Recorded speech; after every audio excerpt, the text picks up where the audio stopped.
What is up, YouTube? Holy crap, I cannot believe it has been a whole freaking year since I've recorded one of these videos, but I hope to make more of these in the future. Last year, in full disclosure mode, not to trauma dump or whatever the kids call it, but last year a lot of things happened to me IRL, which kind of dampened my mental to content creating. But now that it's a new year and I've had time to heal old wounds and stuff like that, I figured why not kind of jump back in and give it a go again. So without further ado, let's jump the hell into it. Today we are going to be talking about a wonderful little, I'm not sure if it's a one shot, if like the mangaka himself is planning to do more, because I do know he has another project which is very oddly and strangely tied to this project specifically because of the bait and switch that is involved with it. So let's go ahead and dive right on into our story today. Today we are going to be talking specifically about like I said, I'm not quite sure if this is a one shot, because at the end of this manga specifically it says to be continued on the very last page. So I am still hoping that he is going to be doing more, but it's been, I could be off a little bit on my math here, but a little over 7 months, almost 8 I believe, since he released the first chapter of this story. And forewarning, this does get a little bit graphic. I will have to obviously censor the graphic images that I will be showing in today's video, but I will still be talking about them in as not as much detail as possible, but as much as I am allowed to, I should say. The main two characters within this series is a younger girl by I believe she's at the age of 16 by the name of Shino Hasaba, and our main character, our other main male lead, is named Yu Amori, who serves as basically Shino's steward.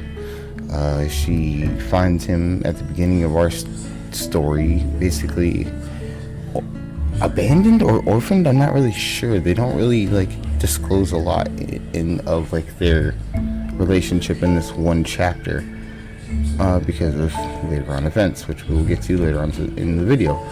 But it kind of starts out pretty simply of a quick little introduction of how the characters met. There's a small little bit of comedy in here we see between you and Shino, and also a random classmate that they have in school, which leads to a little bit of slapstick, which I always love some slapstick humor. It's part of my favorite style of the comedy. But also some of the more serious and not as tsundere side, I guess, of Shino, with this little phone call scene back and forth between her and Yu in the home that they share as her acting steward. And a request is made, I believe, from Shino to Yu about needing help or something. And I don't, again, it's been a little bit since I've read this, so details aren't completely fresh in my mind at the moment of making this video. So I do apologize if you are looking for a little bit more details, but I'm also trying to be a little bit more vague as well. That way, if it does interest you, I'm not giving too much away. Now, just to jump into the meat and potatoes of this video, the plot twist slash bait and switch, I guess you could call it, of this I'm just gonna call it a one shot at this point because that's what it feels like to me. Yeah, it's a bit I'm just gonna go out and already say it. So on his way to going to meet up with Shino to do whatever the request was, again I don't remember off the top of my head exactly the specific request,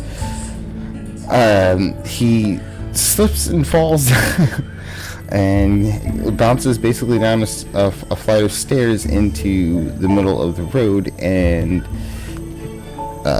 Spoiler alert, I guess. Here's where a little bit of the first part of the graphicness of the manga takes place, in which we see you gets hit by a truck, just like you would see in like Zombieland Saga, or you know that famous anime meme that goes around where the girl comes out of her house to get sideswiped by a box truck. Same kind of thing, but way more graphically detailed.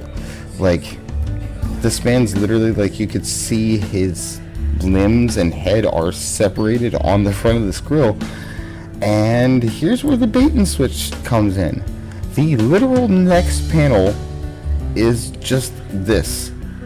And I'm not going to say who this is. Obviously, anyone that has read a comic book within any amount of time in recent history knows who this is, and may or may not know that he had his own manga series written by the same author, which is hilarious because of the last panel of said one shot.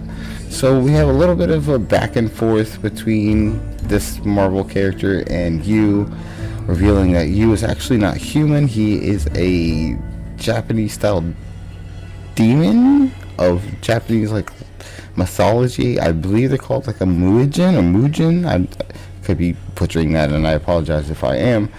But anyway, there's a little bit of a combat ensues.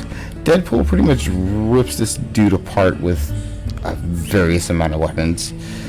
And the very last one that he decides to use is a old school handheld, like straight out of Call of Duty Juggernaut style Gatling gun, and destroys you with it, revealing this insane bait and switch panel. So if this craziness, and I'm sorry, I am trying to, like I said, not be fully detailed on the entire thing, because I think it really truly is worth the read, just because the art style is amazing. The little bit of comedy between not only Yu and Shino, but Yu and this character that I will obviously be showing in panel form, but won't be spoiling the name of, because I think it's funny. This.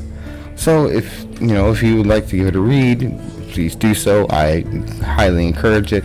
I also highly encourage, if you enjoyed this video, to like, comment, subscribe, all of that good stuff. And until next time, my name is Naughty Bits. Catch you later. Peace.